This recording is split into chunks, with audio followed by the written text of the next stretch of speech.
Assalamualaikum warahmatullahi wabarakatuh. Kami dari kelompok 13 ingin mempresentasikan penilaian kinerja dan kompensasi pada PT Hasta Ayu Nusantara. Yang pertama yaitu pengertian penilaian kinerja. Menurut Rifai 2005, penilaian kinerja karyawan atau performance appraisal merupakan kajian sistematis tentang kondisi kerja karyawan yang dilaksanakan secara formal dan dikaitkan dengan standar kerja yang telah ditentukan suatu perusahaan. Yang kedua, tujuan dan manfaat penilaian kinerja. Menurut ahli Mangkunegara yaitu 1. Sebagai dasar untuk mengevaluasi program latihan dan keefektifan jadwal kerja, metode kerja, struktur organisasi, gaya pengawasan, kondisi kerja, dan peralatan kerja. 2. Sebagai dasar dalam pengambilan keputusan yang digunakan untuk promosi, demosi, pemberhentian, dan penetapan besarnya balas jasa. 3. Dan sebagai dasar untuk mengevaluasi efektivitas seluruh kegiatan di dalam perusahaan. Selanjutnya yaitu dimensi penilaian kinerja. Menurut Nawawi 2008 yaitu 1. Relevansi, 2. Sensitivitas, 3. Reliabilitas, 4. akseptabilitas, dan terakhir praktis, dan dikembangkan oleh Dresler 2012 di mana pertama kesesuaian dengan strategi dan pengukuran yang kredibel.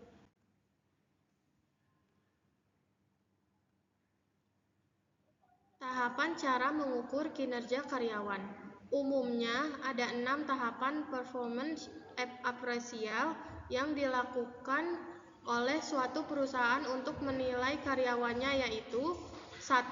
Menentukan standar penilaian kinerja. 2. Menginformasikan standar penilaian kinerja. 3. Menginformasikan standar penilaian kinerja. 4. Membandingkan kinerja aktual dan standar kinerja. 5. Mendiskusikan hasil penilaian kinerja dengan karyawan terkait. 6. Mengambil tindakan.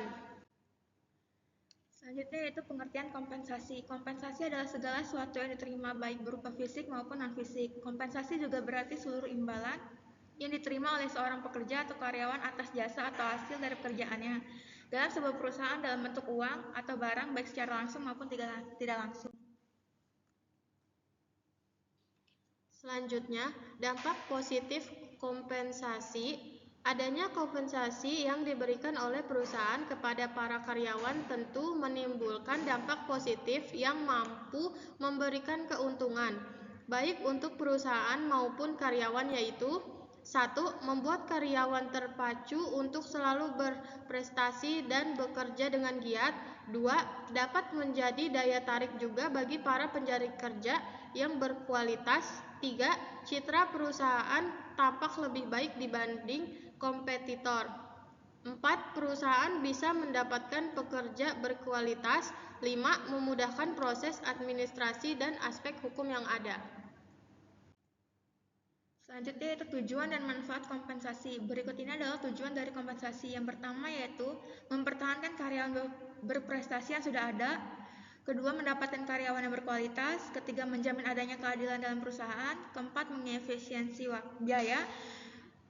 Kelima, memicu adanya perubahan perilaku dan sikap yang semakin baik dan memenuhi legalitas administrasi.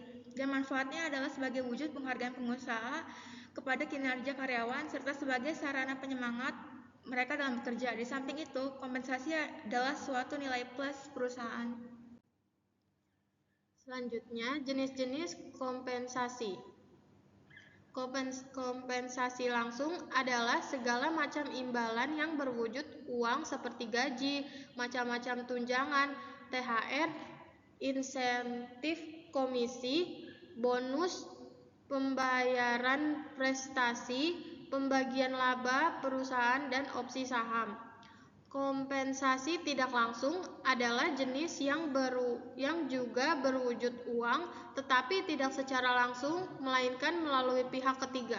Misalnya, perusahaan mengikutsertakan para karyawannya dalam program perlindungan sosial dan kesehatan. Selain itu, ada beberapa fasilitas yang disediakan untuk para karyawannya. Kompensasi non-finansial adalah jenis yang tidak ada sangkut pautnya dengan uang, melainkan yang dapat bernilai positif dan berharga untuk karyawan. Misalnya, lingkungan kerja yang nyaman, jenjang karir yang pasti, penghargaan terhadap prestasi, dan lain sebagainya. Bentuk kompensasi gaji ialah imbalan yang diterima oleh seluruh karyawan. Hanya saja besar kecilnya berbeda tergantung pada perjanjian kinerja dan jabatan. Yang kedua yaitu tunjangan, yakni imbalan dalam hal-hal tidak berwujud dengan tujuan yaitu sebagai upaya melindungi hak-hak dasar pada pekerjanya sekaligus menjadi nilai plus perusahaan. Yang ketiga insentif, yaitu tambahan gaji sebagai penghargaan atas peningkatan produktivitas pekerja. Yang terakhir itu fasilitas, yaitu kompensasi yang diterima oleh pekerja untuk mendukung kinerja karyawan. Selanjutnya, alasan penting dari penilaian karyawan. 1. Meningkatkan kinerja individu dan tim. 2. Memotivasi karyawan untuk berkembang. 3. Menentukan besaran kompensasi yang diberikan. 4. Mengenali kelebihan dan kelemahan karyawan. 5. Menentukan kenaikan jabatan karyawan. 6. Memberikan pelatihan yang tetap untuk karyawan. 7. Mendapatkan feedback dari perspektif karyawan.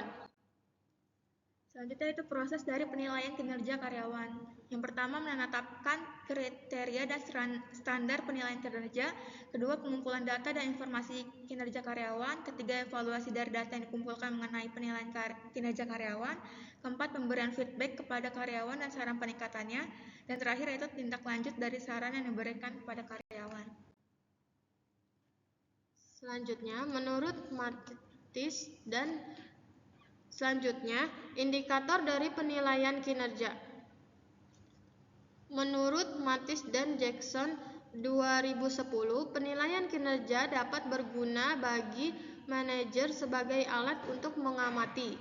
Adapun indikator yang terdapat pada penilaian kinerja antara lain adalah konsisten dengan misi strategis sebuah perusahaan, bermanfaat sebagai alat pengembang dan berguna sebagai alat administrasi, sesuai dengan hukum dan berkaitan dengan pekerjaan, dipandang adil secara umum oleh karyawan, serta efektif dalam mendokumentasikan kinerja karyawan. Selanjutnya tentang PT Hasta Ayu Nusantara. PT Hasta Ayu Nusantara merupakan perusahaan outsourcing bergerak di bidang jasa promosi dan yang menyediakan jasa tenaga kerja profesional untuk keperluan sales, promotion, dan marketing. Dengan visi misi yaitu visinya menjadi perusahaan agensi terbaik dan terdepan dalam menyediakan tenaga profesional di Indonesia, dan misinya memberikan servis kepada prinsipal dalam hal pengelolaan sumber daya manusia yang lebih profesional melalui sikap peduli dan disiplin bekerja. Selanjutnya, penilaian kinerja pada PT Hasta Ayu Nusantara. Proses dalam penilaian kinerja perusahaan ini memakai kerangka kerja yang disebutkan dengan scorecard. Penggunaan hasil kinerja digunakan untuk pengembangan karyawan. Dampak penilaian kinerja sangat positif karena terjalin komunikasi yang baik antara tim. Tujuan dari penilaian kinerja, tujuan utamanya adalah perbaikan, meluruskan hal yang berbelok, dan mengutamakan komunikasi. Strategi yang digunakan akan diadakan GMAT karena tim mereka ada di nasional. Jadi setiap cabang harus ikut serta untuk membahas strategi. Berikutnya itu kompensasi kerja pada PT Hasta Ayu Nusantara. Yang pertama gaji dan tunjangan. Untuk kisaran gaji perusahaan tidak bisa disampaikan karena setiap divisi pasti ada perbedaan. Tetapi kenaikan atau terjadi jika ada perpindahan jabatan atau divisi. Lalu untuk tunjangan yang ditawarkan berupa fasilitas kesehatan, kecelakaan, kematian sudah tercover 100%. Dan untuk komponen lainnya perusahaan sudah sesuai dengan Undang-Undang Ketenagakerjaan. Berikutnya itu proses menentukan gaji. Perusahaan memiliki faktor yang dipertimbangkan untuk salah satu posisi, dilihat dari kontribusi masa kerja dan job deskripsinya. Dan gaji tidak bisa dibagi rata atau dinegosiasikan karena masuk ke dalam semua perjanjian dari perusahaan dan klien. Dan terakhir itu kompensasi non-moneter. Peluang untuk fleksibilitas Waktu kerja seperti kerja dari rumah hanya berlaku apabila urgent dan mempengaruhi ke salary yang diterima.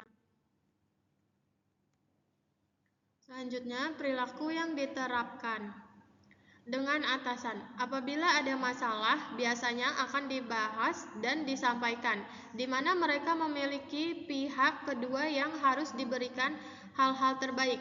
Dengan bawahan selalu memberikan yang terbaik, sebab itu selalu siap dan sedia membantu. Jadi bawahan dan atasan merasa dekat. Dengan teman, selalu merasa rekan kerja adalah keluarga, komunikasi, hubungan baik, dan saling membantu sangat terjalin rapih. Meskipun perbedaan pendapat itu ada, tetapi itu bukan hal yang sulit. Kedisiplinan perusahaan dalam kebijakannya. Setiap ada karyawan baru, HRD akan memanggil tim untuk menjelaskan visi misi dan moto yang diterapkan di perusahaan. Lalu untuk sanksi pelanggaran kedisiplinan itu diberlakukan dilihat dari seberapa besarnya masalah tersebut. Dan perusahaan ini memiliki program edukasi yang dilakukan setiap hari Rabu dan Kamis. Demikian presentasi dari kelompok kami. Kami ucapkan terima kasih. Kurang lebihnya mohon maaf. Wassalamualaikum warahmatullahi wabarakatuh.